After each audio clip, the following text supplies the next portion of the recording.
Willie D live. What's up, family? As most of you are aware of by now, Nolan Wells' friends started a crowdfunding campaign to raise money to defend themselves in a court of law, if need be, but also to fight off the attacks on their character. Yeah, fam, people are coming from them from all parts of the globe. They're coming after them saying, you did it, you did it, you did it. They don't like that. But it's not just you did it, you did it, you did it. It's also the fact that people are threatening them. That, well, I don't know why I said the fact, but it's not a fact, it's a claim. People are threatening them, they claim. So they need to find out who these people are and bring them to justice. Give me a thumbs up if you believe that, fam. Thumbs down if you said, man, I was born in the morning, but not this morning. I'll give you a few moments to think about it. Okay, time's up. Listen, fam, here's the thing. I absolutely am not buying it for one moment that they started their campaign so that they could go after people who are defaming their character. No. They started that campaign, it appears, so that they could have a legal defense fund that didn't include their own money. So they want your money to help them fight this case, right? Should it come down the pipeline. So they're trying to get money. And they are getting it. They had a goal of 100,000. They've already raised 95,000. I'm sure they'll raise at least a couple 100,000 more, because why? There's uncivilized mutts everywhere with money. Ooh, these uncivilized mutts got money. Now, here's the deal, fam. This campaign is highly suspicious. If there are people out there who did not think that they were guilty, there are people who think they're guilty now. Why would you start a crowdfunding campaign to raise money when you're innocent? Don't give me nothing about no defamation of character, man. You know, that's the hardest thing in the world to prove these days. If people are simply reporting on the case and they're following the evidence, and the evidence says that Bart was on that boat, then Bart was on that boat, and you can't dispute it. And if you are going to dispute it, you're going to have to show some receipts that he was somewhere else in another part of the country or the world, right? I personally believe that this is the first, well, actually, I think this is I think this is probably the biggest mistake that they made. Because here's the deal. Warren Hudson did the interview with Race Batum Tatum, right? And that was telling because he got crossed up a couple of times. But now this one right here is bigger, because now that these guys are saying that they're going to use these funds to go after people who are defaming them, they're going to have to show up in a courtroom and they're going to have to give depositions, and they are going to have to make statements, and they are going to have to testify if they want a court to believe them. Now, it says on the fundraiser that Benjamin Hudson he created the fundraiser. Now, I don't know who Benjamin is, but I'm pretty sure he's related to Warren Hudson, right? They say that the funds will be received by Taylor and Cox Law Firm, PA. So the funds are going straight to the lawyers. Now, the lawyers and the other people in the town, you know, I hear that they are a close-knit community. This is what Trayston said. He said, we're close, and you don't know who you're messing with. He was talking about Al Sharpton. That's when he's trying to scare Al Sharpton. Say, you don't know what you're messing with. You do something to you. In Mississippi. Mob ties, baby. They are really trying to spook people into silence. I think this was the biggest mistake they've made so far. But this is what happens, fam, when you have a sense of entitlement, when you get away with stuff. When you're raised up and you're raised privileged and you're used to getting away with stuff and having your way, it tends to give you it tends to overload your confidence. And you know how it go, fam. It's in the Bible. Pride comes before the fall. I think it's in the Bible. I don't really read the Bible, but I be hearing people say it so much. Christian people say it so much. I'm assuming it's in the Bible. Pride comes before the fall. Even if it's not in the Bible, it should be in the Bible because it is a definitely true statement. It's definitely a true statement.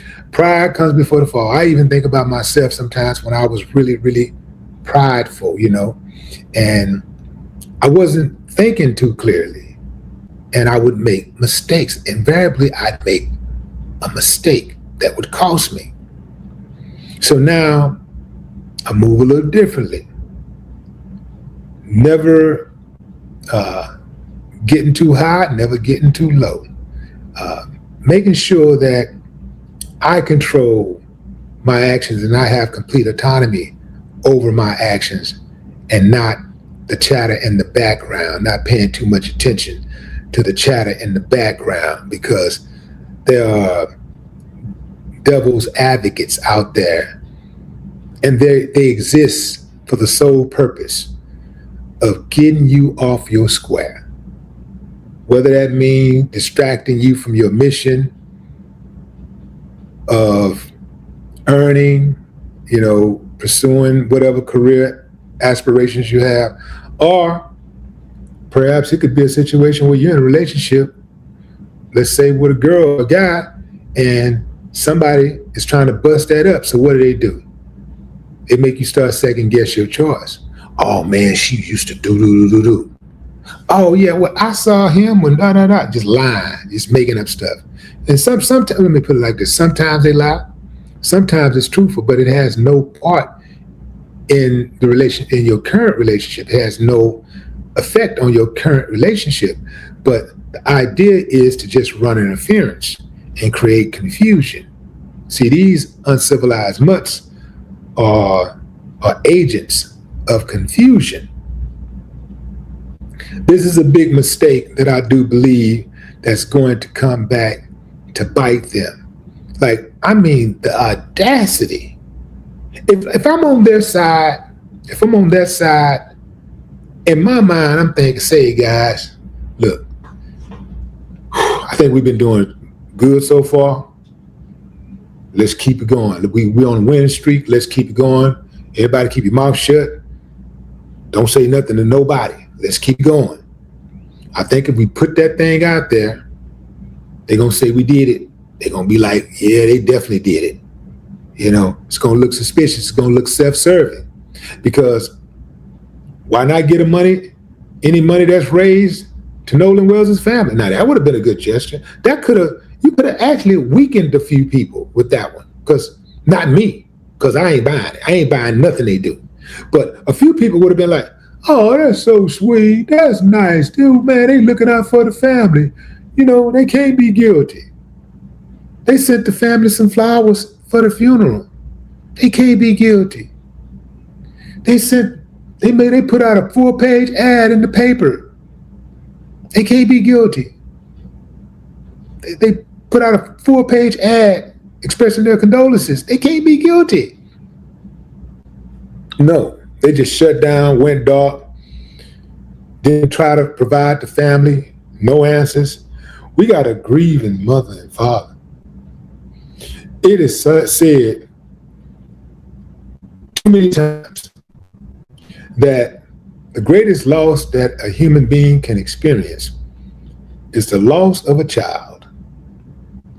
And that's something I absolutely do not want to have to experience, because if that's worse than my mama dying, yeah, I don't want to see that. I do not want to see that. You did. So Why didn't they try to offer financial aid to the parents? They know that the parents are going to need money to help pay for investigators to find out what happened to their son. They know that, and if the parents really believe that somebody killed their child and they know they didn't have anything to do with it, why not get the money to the family so that they can find out who did it? And even if they don't find out who did it, at least you did your part with helping financially. You did your part, right? Give them the money to help them find the killers, Help them find the killers, man. Come on. Yeah. I mean, I'm just thinking out loud, fam. I'm just getting my Ed Sheeran on, that's all. Just thinking out loud. Wouldn't this make more sense to collect that money and give it to the family? The family not only is going to need that money for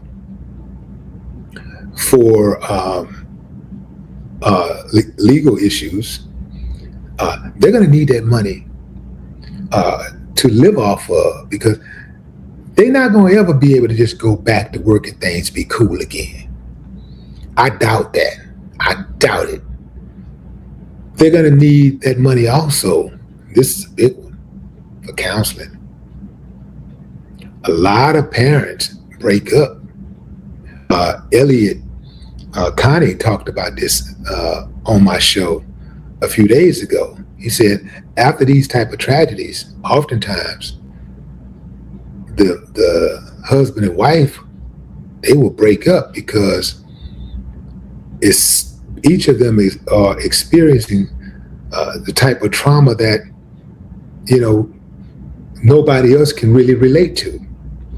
And then sometimes, you have people playing the blame game. Well, you were supposed to pick them up. Well, why didn't you tell them? Why did you give them the right information? You're the one who was supposed to do this or that. And they just, can't figure it out, which is wild, because that's the time when they should be bonding the most. It's like nobody can feel what we feel at this moment. So instead of charging and trying to tear each other down, let's build each other up. Let's hold each other up until we can rebuild, until we can build each other up again, Yeah, seems like that's how it should be. But I've seen a number of studies that show that is very difficult to do. I think this give, send, go was a horrible idea, and I think that it underscores the arrogance of the so-called friends. But what say you, fam? Drop a comment. I'd love to hear your thoughts. No more talk.